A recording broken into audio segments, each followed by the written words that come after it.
지난 설교는 뭐에 대해서 우리가 이야기를 했었냐, 말씀을 들었냐 하면 성막에 대해서 우리가 말씀을 들었어요.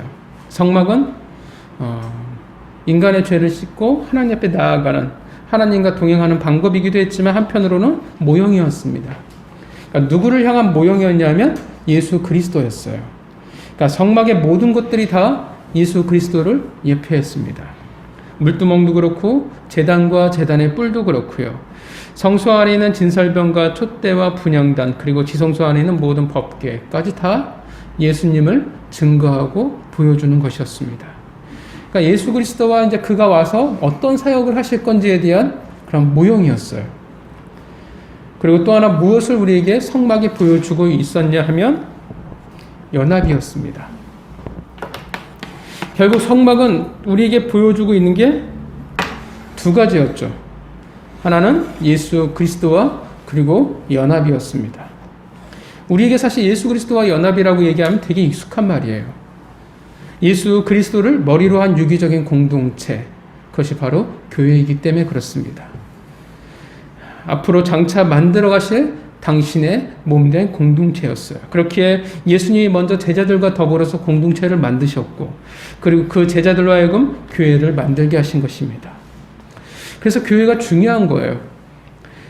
그래서 나 홀로 신앙인이 되어서는 결코 안 된다라는 것입니다. 왜냐하면 하나님은 당신이 세우신 그 공동체 안에서 우리를 단련시켜 나가시고 자라나게 하실 것이기 때문에 그렇습니다. 그렇게 우리를 단련하시고 만들어 가셔서 그리스도를 머리로 한 온전한 공동체로 만들어 가실 줄 믿습니다. 성막으로부터 이어진 예수 그리스도의 성도들과 연합된 공동체와 교회가 우리가 되어지기를 바랍니다.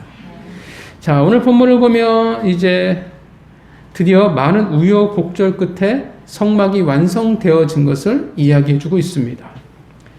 시내산에 도착한 이후 하나님께서 강림하셨고, 그리고 그들에게 뭘 명령하셨었냐면 성막을 만들 것을 명령하셨습니다. 이제 무난히 그 명령을 완수할 거라 생각했지만 예상치 못한 일이 터졌죠. 바로 금송아지 사건이었습니다. 드디어 많은 대가를 치렀고 이제 드디어 시간을 돌고 돌아서 성막을 이제 완수할 수 있었습니다. 33절 보면 여호와께서 모세에게 명령하신 대로 되었다라고 말합니다. 이때 즉 성막을 완성한 날이 언제냐면 40장 2절을 보면 정월 초일에 성막을 세우라 명령했다라 말씀하십니다. 정월 초일, 출애굽을 한 지 딱 1년째였어요. 그러니까 출애굽을 한 1년 동안 정말 많은 일들을 우리가 겪어왔다라는 것을 우리가 출애굽기를 하면서 우리가 봤을 것입니다. 이스라엘 민족에게 모세에게 있어서 정말 이 1년은 다사다난했다라고 표현할 수 있었을 것입니다. 출애굽을 한 지 드디어 1년 만에 이스라엘 진중에 하나님이 명하신 성막이 세워지게 됩니다. 그 후에 이제 어떤 일이 벌어지게 되냐 하면 놀라운 기적이 일어나게 됩니다. 보면 출애굽 1세대만큼 하나님의 임재를 경험한 이들이 없어요. 우리는 살면서 겪어볼 수 없었던 놀라운 기적들이죠. 하나님이 그렇게 구름 가운데 영광 가운데 임재한 것을 우리는 본 적이 없어요. 그 수많은 은혜를 경험했던 이들이 출애굽 1세대였습니다. 근데 신기하게도 그들에게 있어서 이 놀라운 은혜가 되어지지 못했다라는 것입니다. 중요한 것은 우리가 은혜를 구하고 사모하긴 하지만 정작 우리가 그 은혜를 받을 그릇이 되지 못하면 그 은혜가 아무 의미가 없다라는 것입니다. 34절 하나님의 임재의 상징인 구름이 회막을 덮습니다. 그전에는 어디에 하나님께서 강림하셨냐 하면 구름이 충만했냐 하면 시내산이었죠. 근데 이제 성막 위에 하나님의 구름이 내려오게 됩니다. 여호와의 영광이 성막에 충만합니다. 얼마나 장엄하고 영광스러운 모습이었을까요? 아마도 현장에서 느끼는 감격이란 이루 말할 수 없는 것이었을 것입니다. 특히 아마 모세는 다른 사람과 비교할 수 없었을 거예요. 그곳에 있는 어떠한 사람보다도 더 큰 감격을 모세가 누렸을 것입니다. 왜냐하면 그 임재의 순간을 위해 그 누구보다도 열심이었고 아픔이 있었고 어려움을 겪어야 했기 때문에 그렇습니다. 36절 이제 드디어 그들은 시내산을 떠날 수 있게 되었습니다. 이제 시내산이라는 학교를 그들이 떠나는 거예요. 그리고 이제 마지막 졸업고사를 보러 가는 겁니다. 어디에서 졸업고사를 보게 되냐면 가데스 바네아에서 그들이 시내산에 가나안 땅에 들어갈 만한 실력이 있는지 없는지를 이제 테스트하게 되어집니다. 구름이 성막 위에 떠오르면 행군을 시작하게 되고요. 구름이 떠오르지 않으면 떠오르는 날까지 이스라엘 백성들은 그 자리에서 멈춰야만 했습니다. 낮에는 구름 기둥, 밤에는 불 기둥이 있으므로 온 이스라엘이 보게 됩니다. 자, 이제 출애굽기는 이제 막을 내리고 그래서 이제 민수기로 이어지게 됩니다. 자, 오늘 본문에서 가장 중요한 것, 그리고 하나님이 말씀하고자 하는 것은 무엇일까요? 여러분, 오늘 본문에서 가장 중요한 일은 뭘까요? 오늘 본문에서 가장 우리에게 보여주고 있는 것은 뭘까요? 오늘 본문이 우리에게 뭘 보여주고 있냐면 압도적으로 하나님의 임재에 대해서 우리에게 보여주고 있습니다. 구름이 성막 가득하고 하나님의 영광이 드러나는 역사적인 순간이었어요.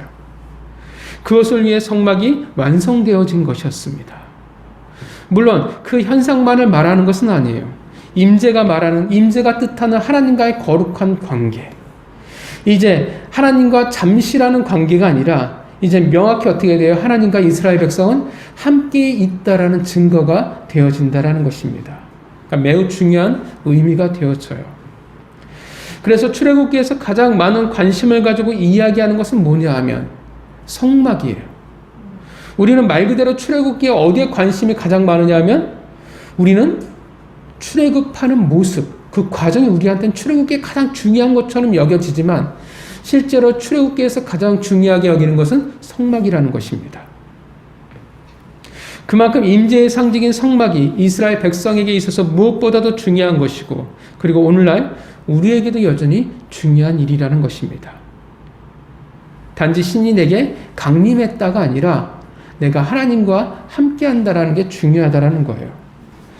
그래서 이스라엘 백성에게 임재가 오늘 본문의 임재가 중요한 것이고 더불어 오늘 우리에게 여전히 임재가 중요한 사실입니다. 그 임재를 다른 말로 표현하면 뭐로 바꿀 수 있냐면 하나님이 함께한다라는 거예요. 그걸 또 다른 표현으로는 우리가 동행한다라는 표현을 많이 쓰기도 합니다. 여러분, 이 임재는요 구원을 말하는 건 아니에요. 왜냐하면 이미 이 출애굽한 백성들은 하나님의 백성이에요.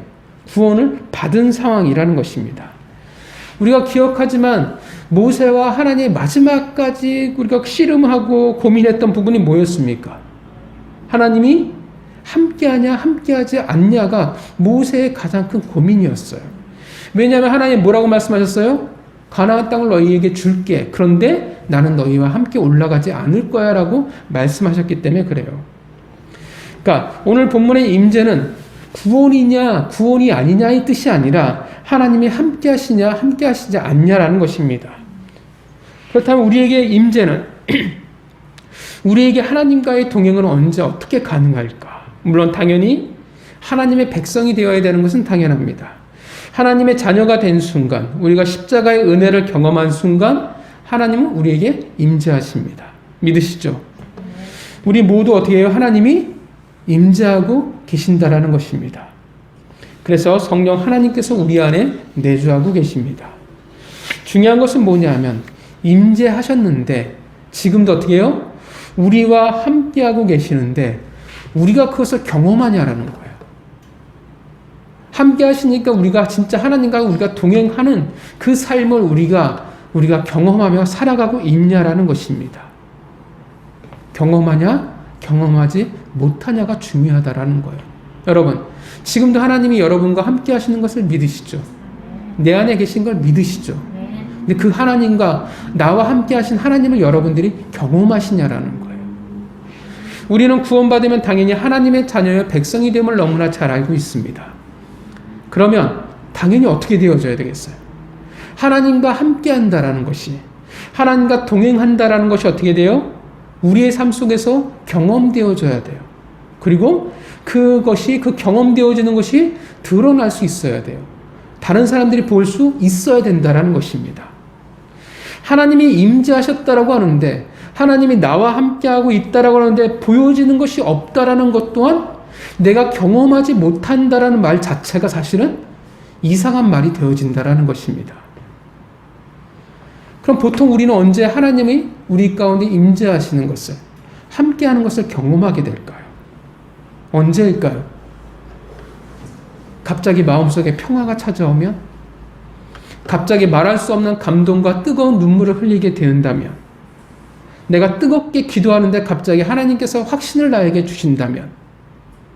기도원에서 내가 열심히 뭔가 기도하는데 뭔가 하나님이 나에게 느낌을 주신다면? 아, 하나님이 나와 함께 하시는구나. 아, 하나님이 나에게 임재하셨구나. 라고 우리는 경험한다고 이야기한다라는 거예요. 물론 그것이 경험한 것이 아니냐라고 할 때 아니에요. 그것도 물론 경험한 것은 맞아요. 근데 우리가 기억할 게, 우리가 생각해야 될 게 있어요. 오늘 본문을 보면 가장 강렬하게 보여지는 것은 뭐냐? 분명 하나님이 임재하시는 모습이에요. 하나님의 구름이 성막에, 그리고 하나님의 영광이 충만한 그 모습을 분명히 보여주고는 있어요. 강렬해요. 하나님의 임재가. 그런데 사실 오늘 본문은 그 놀라운 임재의 현상을, 그 장엄하고 영광스러운 모습을 설명하는 데 있어서 별 관심은 두지 않는다라는 거예요. 왜요? 왜 관심을 두지 않는다라고 표현해요? 너무 짧아요. 그죠? 하나님이 임재하셨던 모습을 좀 더 자세하게, 그 중요한 순간이라고 하면 좀 더 자세하게 이야기할 수 있을 것 같은데 34절, 35절이면 그냥 끝이에요. 성막에 임재하는 순간을 기다려왔던 건데 정작 그 임재의 모습에는 성경은 그리 분량을 두지 않는다라는 것입니다. 간략하게 설명하고 그냥 끝내버려요. 이스라엘 백성의 반응도 이런 것도 없어요. 다 생략이에요. 하나님이 그냥 성막에 임재했어. 어떤 모습으로 임재했어가 전부라는 거예요. 우리 같으면 어떻게 하겠어요? 그 놀라운 임재의 순간을 이 모양 저 모양 우리는 기록했을 거예요. 그리고 이스라엘 백성의 반응에도 우리는 관심을 뒀을 것입니다. 왜냐하면 중요한 거니까. 임재가 중요하다고 하는데 정작 훨씬 더 많은 분량을 들어 설명하고 있는 것은 뭐냐 하면 임재의 그 순간보다 성막을 짓는 과정에 대해서 훨씬 더 길다라는 거예요. 그 말은 어떤 의미가 되어져요? 그 과정이 더 중요하다라는 거예요. 그 과정을 어떻게 해요? 하나님이 훨씬 더 관심 있게 지켜봤다라는 뜻이 되어진다라는 것입니다. 그러니까 임재에 있어서 그 임재 현상이 아니라 그 과정에 더 하실 말씀이 있다라는 뜻이 되어진다라는 것입니다. 다른 말로 하면 성막에 임재하시는 그 신비보다도 오히려 말씀대로 성막을 짓는 것에 하나님은 더 큰 관심을 가지고 계신다라는 거예요. 성막을 어떻게 지어 나가느냐. 16절을 볼까요? 40장 16절 읽어보겠습니다. 시작.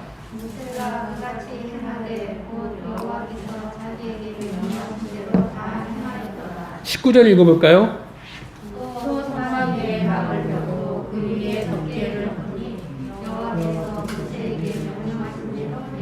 21절 읽겠습니다. 또 그 배를 성막에 내려놓고 다리에 휘장을 늘어뜨려 그 중거기를 가리니 여호와께서 모세에게 명령하신 대로 되니라. 뭐가 반복이 되고 있어요? 여호와께서 명령하신 대로. 그렇죠. 이게 여기서 끝나는 게 아니라 23절, 25절, 27절, 29절, 32절까지 계속 뭐가 반복되어지고 있냐 하면 성막을 만들어가는 과정에서 여호와의 명령대로 했다라는 것을 계속 반복해서 이야기하고 있어요. 하나님의 성막에 대해서 하나님의 성막을 이렇게 만들어야 돼 지시하시면 이스라엘 백성의 반응은, 그 과정은 뭐였냐면 명령하신 대로라는 거예요. 그냥 성막을 지었다라고 말씀하시지 않아요. 그냥 성막을 지어서 명령대로 했다라고 한 번으로 끝나지 않아요. 계속 반복해서 뭘 말씀하시냐면 그들이 명령하신 대로 그들이 순종하고 있다라는 것입니다. 이것을 계속 반복해요. 그 말은 이것을 성막을 만들어 가는 데 있어서 이 명령대로 했다라는, 이 순종했다라는 것이 매우 중요하다라는 것입니다. 무엇을 말해줘요? 하나님의 임재는, 하나님과 함께하는 그 경험은 신비가 아니라 그 말씀대로 할 때라는 것입니다. 결국 그들에게 함께 하시는 하나님의 임재는 그들 가운데 어떻게 임하시냐 하면, 그들이 어떻게 경험했냐 하면, 단지 하나님이 구름이 영광이 그들 가운데 가득한 걸로 임재가 경험한 것이 아니라, 그들이 하나님의 말씀에 순종할 때, 그 명령대로 할 때 하나님의 임재하심을, 나와 함께 하신 하나님을 경험한 거라는 것입니다. 바꿔 말하면 하나님의 말씀에 순종할 때 하나님의 임재와 그 동행하심을, 함께 하심을 우리는 경험하게 된다라는 것입니다. 그 말은 무엇으로 하나님이 나에게 지금 임하셨고 나와 함께 하심을 보여줄 수 있냐 하면, 내가 순종할 때 그렇게 보여줄 수 있다라는 것입니다. 당연한 말이에요. 하나님이 나와 함께 하세요. 나와 함께 하신다라는 말은 종교적인 그냥 말인 추상적인 단어가 아니에요. 하나님이 나와 함께 하신다라는 말은 삶이 결부되어지는 거예요. 관계라고 이야기하는데 삶을 빼놓고 관계를 이야기할 수는 없다라는 것입니다. 그럼 왜 말씀에 순종할 때 하나님이 나에게 임재하셨음을, 함께 하신다라는 것을 우리가 경험한다라고 이야기할 수 있을까요? 왜냐하면 우리는 다 우리 스스로를 잘 알지만 우리는 되게 악한 존재예요. 우리에겐 정말 쉽게 해결할 수 없는 죄성을 가지고 있어요. 우리가 가진 기본은 뭐냐면, 기본 성향은 뭐냐면 하나님의 것을 무조건 거스리는 거예요. 하나님이 원하시는 대로 반대로 가는 게 우리의 죄성이에요. 그래서 아이들 키울 때 그러잖아요. 부모가 원하는 것에 반대로 해요. 원래 우리의 타고난 죄성이라는 거예요. 우리는 하나님의 것을 따르려고 하지 않아요. 알아요. 하나님의 옳은 걸 알아요. 말씀도 알아요. 근데 어떻게 해요? 그래도 싫어요. 몰라서 안 하는 건 아니에요. 알아도 우리는 하려고 하지 않는다라는 것입니다. 하나님이 가르치고 명령하시니까, 알게 하시니까, 그런데도 불구하고 우리는 싫어요. 하나님이 역사한 것도 알아요. 하나님이 살아계신 것도 알아요. 내가 따라야 할 것도 알아요. 그렇지만 그것도 싫어요. 우리는 흔히 말해요. 하나님이 말씀하시면, 하나님이 내게 보여주시면 제가 그때 순종하겠습니다. 그때 하겠습니다. 그때 열심히 하겠습니다. 명령대로 따르겠습니다라고 이야기하지만 과연 그럴까요? 그것이 결코 내게 유익이 되어지지 않는다면, 내게 기쁨이 되어지지 않는다면 어떻게 해요? 하나님이 내 앞에 나타나셔 말씀하신다 할지라도 우리는 굳이 그 명령을 따르려고 하지 않는다라는 것입니다. 내게 유익이 되어지지 않으면 배척해버려요. 설마 하나님이 진짜 나에게 그렇게 말씀하셨을까?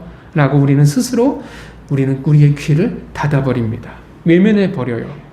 못 들은 걸로, 아닌 걸로 우리는 쉽게 치부해버린다라는 것입니다. 우리는 기본적으로 뭐냐면 우리는 불순종하는 존재예요. 왜냐하면 우리는 아담과 하와의 후예이기 때문에 그렇습니다. 그렇게 불순종하는 존재인데, 그 불순종하는 존재가 어떻게 돼요?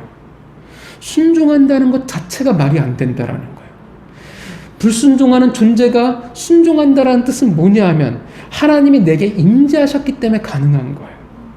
하나님이 나와 함께하고 계시기 때문에 어떻게 돼요? 그나마 나를 꺾어서 하나님께 순종할 수 있었다라는 것입니다. 그래서 순종은 뭐냐 하면 죄성을 가진 우리에게 있어서는 기적과 다를 바가 없다라는 거예요. 이해가십니까? 불가능한 일이었어요. 그전에는 할 수 없는 일이었어요. 근데 하나님을 내가 만나고 하나님과 함께 하니까 이제 그것이 가능한 일로 바뀌었다라는 것입니다. 하나님이 나와 함께 하시니까 그전에 할 수 없었던 일을 할 수가 있는 거예요. 그래서 순종이라는 그 자체가 하나님이 나에게 임재하셨다라는 것을 내가 경험하는 순간이라는 거예요. 순종이라는 그 자체가 지금 내가 하나님과 함께하는 것을 내가 이 세상에 보여주는 증거가 되어진다라는 것입니다. 우리는 자꾸 어떻게 하나님이 나와 함께 하신다는 것을 드러내고 싶어요. 내가 머리가 되는 것을 통해서, 내가 성공하는 것을 통해서, 내가 돈을 많이 버는 것을 통해서 우리가 기도하잖아요. 하나님, 내가 많은 것을 가지고 하나님을 섬길 수 있게 해주고, 내가 믿지 않는 자에게 머리가 돼서 보여주게 해주세요 라고 우리는 수없이 기도한다라는 거예요. 우리는 내가 잘 되는 것을 통해서 많은 것을 가지는 것을 통해서 하나님이 나와 함께 한다는 것을 보여주고 싶어 하지만 성경은 뭐라고 얘기해요? 그게 아니라는 거예요.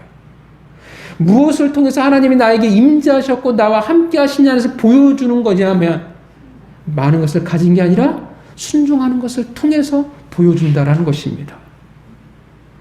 오늘 본문에서 하나님이 무엇을 보여주고 계세요? 강렬하게 다가오는 것은 하나님의 임재하심의 그 신비지만 초점은 어디에 있냐면 하나님의 말씀에 순종하는 이스라엘 백성이었습니다. 말씀대로만 성막을 만들어가는 그 모습, 그 순종에 하나님의 임재하심을 경험하게 한다라는 거예요. 하나님이 함께 하신다는 것을 보여준다라는 것입니다. 우리는 하나님이 임재하신다라는 그 단어를, 하나님이 함께 하신다라는 그 단어를 우리는 왜곡해서 봐요. 오해해요. 자꾸 무엇으로 가냐면 우리는 신비로 가요. 뭔가 영적인 체험으로, 이루 말할 수 없는 하나님의 응답으로 우리는 자꾸 가려고 해요. 그래서 성경과 우리는 반대예요. 물론 신비를 경험하는 것이 잘못됐다라고 말하는 것은 아닙니다. 뜨거운 체험도 좋아요. 신비도 경험해 봐야죠. 필요해요. 그러나 문제는 뭐냐면 말씀에는 관심이 없고 말씀대로 내가 준행해야 되고 순종하는 데는 관심이 없고 내가 무엇을 느낄 수 있냐 없냐가 전부가 되어져 버린다라는 거예요. 자꾸 뭐에 초점을 맞추냐면 자기 만족이에요. 그러니까 신앙은 나를 떠나서 하나님에게로 가야 돼요. 초점이 내가 아니라 하나님이 되어야 되는데 자꾸 우리는 어떻게 하냐면 하나님의 임재조차도 다 내게 초점을 맞춰 버린다라는 것입니다. 나에게 어떤 만족을 줄 것인지, 어떤 느낌을 줄 것인지, 어떤 영적인 체험을, 만족을, 그런 귀한 순간들을 줄 것인지에 대해만 자꾸 우리는 초점을 맞춘다라는 것입니다. 임재라는 그 감각과 현상에 자꾸 매달리려고 해요. 그래서 가끔 기도원을 가다 보면 좀 안타까운 모습이죠. 무슨 소리일까?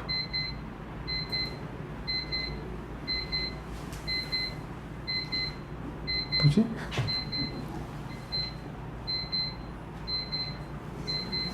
뭔 소리인지 모르겠지만 끝나겠죠, 뭐. 기도를 가끔 가다 보면 그런 영적인 체험에 목말라 하는 사람들을 보게 돼요. 그리고 그런 영적인 체험에 따라서 메뚜기처럼 이렇게 돌아다니시는 분들을 보게 돼요. 신앙과 점점 믿음이라는 단어와 점점 거리가 멀다라는 거예요. 그것으로 나와 함께 하신 하나님을 우리는 말할 수가 없어요. 임재하신 하나님을 우리가 경험했다라고 말할 수가 없다라는 것입니다. 우리는 순종함으로 우리는 나와 함께 하시는 그 하나님의 임재를 경험하게 되는 거예요. 내가 하나님의 임재하심을 경험하고 싶어요. 나와 함께 하신 하나님이라는 것을 내가 만나고 싶어요. 경험하고 싶어요. 라고 할 때 무엇을 통해서 우리는 경험하게 되느냐 하면 순종이에요. 말씀대로 할 수 없는 내가 말씀대로 하게 될 때, 말씀대로 나의 죄성을 꺾어가는 그 모습을 통해 그 전에 생각지도 못했던 새로운 삶의 모습으로 살아가는 나를 볼 때, 그 이전과 다른 결정을 내가 보게 될 때, 다른 방향을 가지고 살아갈 때 우리는 하나님의 임재하심을 경험하는 것입니다. 나와 함께 하시는 하나님을 내가 만나는 거예요. 그리고 보여주는 거예요. 봐라. 내가 임재하시는 하나님을, 나와 함께 하시는 하나님을 내가 만났더니 내가 이렇게 바뀌었어라고 이 세상의 빛과 소금이 되어서 보여줄 수 있다라는 것입니다. 우리는 성공으로 이 세상을 바꿀 수 없어요. 기독교가 부자가 되고 번성하고 높은 자리에 올라갔다는 것을 통해서 이 세상의 복음을 전하는 존재들이 될 수가 없어요. 왜냐하면 예수님도 그렇게 하시지 않았고 그의 제자들도 그렇게 하지 않았기 때문에 그렇습니다. 그들은 말씀에 순종하는 것을 통해서 하나님의 나라를 확장해 나갔다라는 것입니다. 여러분, 우리가 말씀대로 한다라는 것이 얼마나 놀라운 일이에요. 얼마나 그것이 대단한 기적이에요. 그전에는 나의 가치관대로만 살아갔는데 나의 삶의 방식이 중요했고 타당함이 중요했는데 이제는 순종하며 살아가는 자가 되었다라는 것이. 그래서 이제 스스로 그전에는 나와 더불어 내가 동행하는 자요. 나는 내 주목을 믿으며 살아가는 자였는데 하나님을 만났더니 기적이 일어난 거예요. 하나님을 위해 살아가기 시작했고 그 말씀대로 이젠 살아가려고 애쓰기 시작한다라는 거예요. 그전에는 어떻게 해요? 물질에 두 손이 덜덜덜 떨었었어요. 근데 이제는 아낌없이 하나님께 그것을 드릴 수가 있어요. 나는 그전엔 내가 주인이었는데 이제는 내가 주인이 아니라 청직이라는 것을 이제 고백하기 시작해요. 나는 누구보다도 세상에서 내가 높아야 되고 내가 잘 살아야 되는데 내가 그 자존심으로 버텼는데 이제는 겸손히 내가 나를 꺾고 누구를 섬기는 자, 작은 자가 되어진다라는 것입니다. 말씀대로 했더니 달라진 거예요. 그것이 바로 하나님이 나와 함께 하시는 임재를 경험하는 순간이라는 것입니다. 뭔가 기적이 일어나야 되고 뭔가 감동이 물밀듯이 밀려오고 뭔가 영적인 체험을 할 때 나와 함께 하시는 그 하나님을 경험하는 것만이 아니라 보여주는 것이 아니라 그럴 수 없는 내가 이제 말씀대로 순종할 때 하나님이 나와 함께 계심을 내주하시는 그 하나님을 경험하고 다른 이들에게 보여주는 자가 되어지는 것입니다. 나와 함께 하시는 그 하나님의 임재란 스페셜한 게 아니에요. 특별한 게 아니에요. 왜냐하면 내 삶에서 내 하루하루의 일상에서의 삶이기 때문에 그렇습니다. 아무리 내가 많은 기적을 보고 체험하면 뭐합니까? 출애굽 1세대를 기억하잖아요. 하나님의 임재를 그 어떤 이들보다 어떤 세대보다 더 많이 체험한 자들. 근데 그들의 결론은 무엇이었습니까? 아무 의미가 없었어요. 광야에서의 죽음이었어요. 내가 죽었다 깨어나서 천국을 경험한다 할지라도 내가 수많은 은사를 가지고 병을 고치고 귀신을 쫓고 예언한다 할지라도 그 수많은 영적 체험을 내가 매 순간 한다 할지라도 어쩌라고요? 내가 순종하지 않는다면 내 삶에서 하나님의 말씀하신 대로 내가 살아가는 그 삶이 없다면 변화가 없다면 그 말씀대로 살아가지 않는데 내가 어찌 나와 함께 하시는 하나님을 경험했다라고 말할 수 있겠습니까? 그들이 무슨 임재를 경험했노라 이야기할 수 있겠냐라는 것입니다. 어찌 그들이 이 세상에서 하나님을 말하고 보여줄 수 있는 빛과 소금이 될 수 있겠습니까? 그 맞설 일은 소금이 될 수밖에 없을 것입니다. 하루하루의 삶에서 내가 말씀대로 하려고 하지 않는데 상관이 없는데 무슨 의미가 있겠냐라는 거예요. 우리가 경험하잖아요. 경험하고 있잖아요. 말씀대로 하지 않았던 기독교가, 교회가, 성도가 이 세상에 어떤 모습을 보여줬는지 우리는 너무나 우리는 시간들과 결과를 우리는 보고 있다라는 것입니다. 살아계신 하나님을 우리는 보여주지 못했어요. 이수쟁이의 못난말을 우리는 보여줬다라는 거예요. 무슨 임재요, 무슨 함께하심을 보여줬냐라는 것입니다. 우리가 함께 하시는 하나님을 우리가 경험하고 있지 못한데 세상이 어떻게 볼 수가 있겠냐라는 거예요. 세상은 뭐라고 얘기해요? 신은 죽었다라고 말한다라는 것입니다. 삭개오는 예수 그리스도를 만난 후 달라졌습니다. 그 만남을 통해서 그는 다른 존재가 되어졌어요. 그 함께 하시는 그분의 임재가 전혀 다른 삶으로 삭개오를 통해 보여지기 시작했어요. 삶의 원리가 바뀌었죠.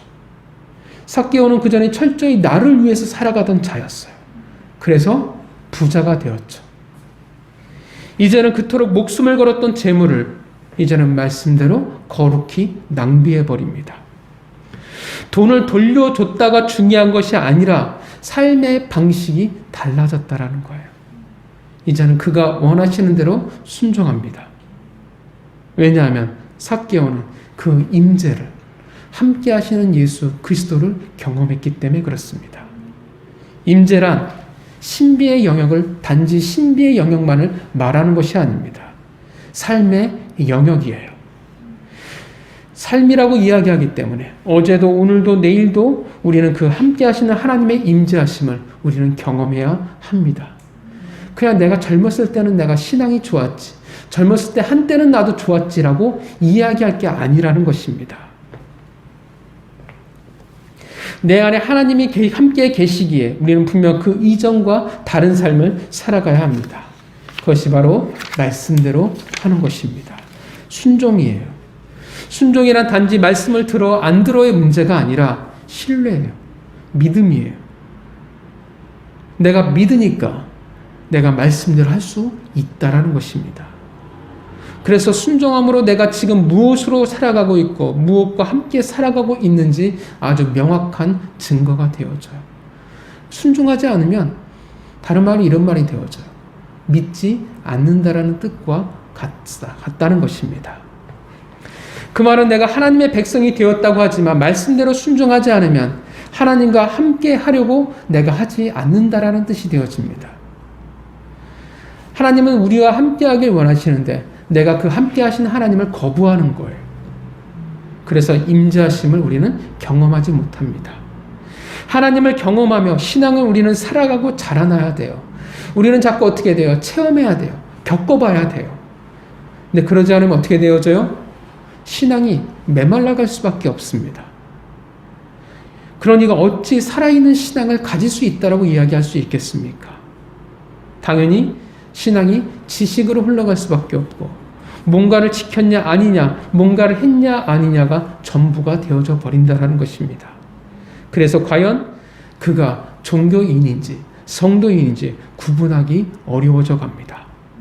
뜨겁기는 한데 텅 빈 그릇과 같다라는 것입니다. 도대체 무엇으로 우리가 하나님과 함께 한다라는 것을, 내게 임재하시는 하나님을 우리가 추구하며 살아갈 수 있겠습니까? 알아가지도 않고 순종하지도 않는데 어떻게 함께함이라고 말할 수 있겠어요? 물론 신앙의 초보일 때, 아기일 때는 어쩔 수 없어요. 그러나 점점 달라져야 합니다. 자라나야 돼요. 하나님의 백성이기만 나와 함께 하시는 그 하나님과 그 임재하심에 관심이 없다면, 상관이 없다면 우리가 어떻게 하나님의 백성이라는 것을 이 세상에 말할 수 있겠습니까? 하나님과 함께하지 않으려는 성도란 정상일 수가 없습니다. 그가 어떻게 이 세상을 살아가겠습니까? 어떻게 광야에서 길을 잃지 않을 수 있겠습니까? 그래서 하나님과 함께하지 않으려는 성도는 이 세상에서 돌고 돌 수밖에 없다라는 것입니다. 여러분, 본문을 보세요. 하나님의 임재하심을 그들이 경험한 후에 무엇을 성경이 말하고 있습니까? 하나님의 구름 기둥과 불 기둥에 대해서 이야기를 해요. 특징이죠? 구름 기둥이 움직이면 어떻게 돼요? 가는 것이고, 멈추면 그냥 기다려야 합니다. 그가 가라고 하면 가는 것이고 멈추라 하면 멈추는 거예요. 순종하는 거예요. 하루하루의 삶 속에서. 그것이 바로 임재를 경험하는 것이요 나와 함께 하신 하나님을 경험하는 것이라 말한 것입니다. 신앙이 힘든 것은 내 뜻, 내 의지가 아닌 하나님에게 맡겨야 한다는 것이 우리의 신앙의 어려움입니다. 나는 지금 움직여야 할 때가 된 것 같은데, 기회인 것 같은데 하나님은 멈추라고 말합니다. 나는 지금 멈춰야 내가 안전할 수 있을 것 같은데, 그런데 하나님은 가라 말씀하십니다. 그런 나와 하나님이 다를 수 있기 때문에 그래요. 그래서 순종하는 것이 중요합니다. 그런 순종하는 이들이 경험하게 될 것입니다. 나와 함께 하시는 하나님의 그 놀라운 임재를 그들이 누리며 살아갈 거예요. 그리고 이 세상에 그들이 바로 하나님을 비추는 빛이 되어질 것입니다.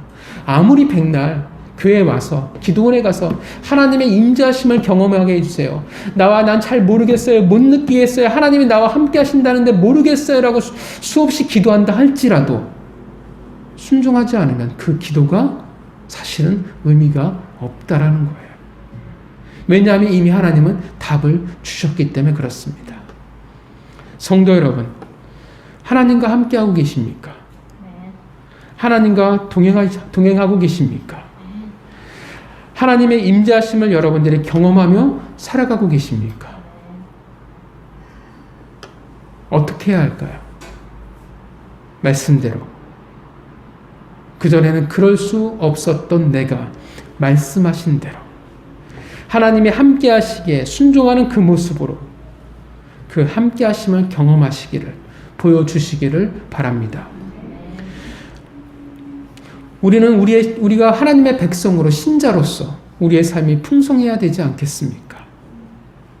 마르고 말라버린 우리가 샘이 되어서는 결코 안 될 것입니다. 신비를 쫓아 길을 잃어버린 자들처럼 헤매는 자가 되어서는 우리는 안 된다라는 것입니다. 나와 함께 하시는 그 하나님을 알지도 못하고 경험하지는 못한 이가 되어서는 안 되는 것입니다. 성도 여러분, 함께 하시는 그 하나님을 하루하루의 삶에서 경험하시기를 바랍니다. 나와 임재하시는 그 하나님을 이 세상에서 보여줄 수 있는 이들이 되어지기를 바랍니다. 그러하게 주님이 말씀하시면 말씀대로 나아가고 주님이 말씀하시면 말씀대로 멈춰서는 순종하는 백성이 되어지기를 바랍니다. 오늘 본문은 분명 하나님의 위대하시고 영광스러운 임재하심을 보여주고 있지만 사실 더 말씀하고 싶은 것은 그 신비보다도 하나님의 말씀대로 순종하는 이들의 모습이었습니다. 그렇게 하나님과 함께하는 이스라엘 백성의 모습이었어요. 순종을 통해 하나님이 임재하십니다. 순종을 통해 하나님이 함께하심이 우리 가운데 우리 함께하심을 우리는 경험할 수 있습니다. 성도 여러분, 한 주간 나와 함께하시는 그 하나님의 놀라운 임재를 여러분들이 하루하루 경험하며 살아가는 귀한 성도가 되어지기를, 그 귀한 체험을 가지고 살아가는 자들이 되어지기를 주님의 이름으로 축원합니다. 우리 같이 기도하도록 하겠습니다.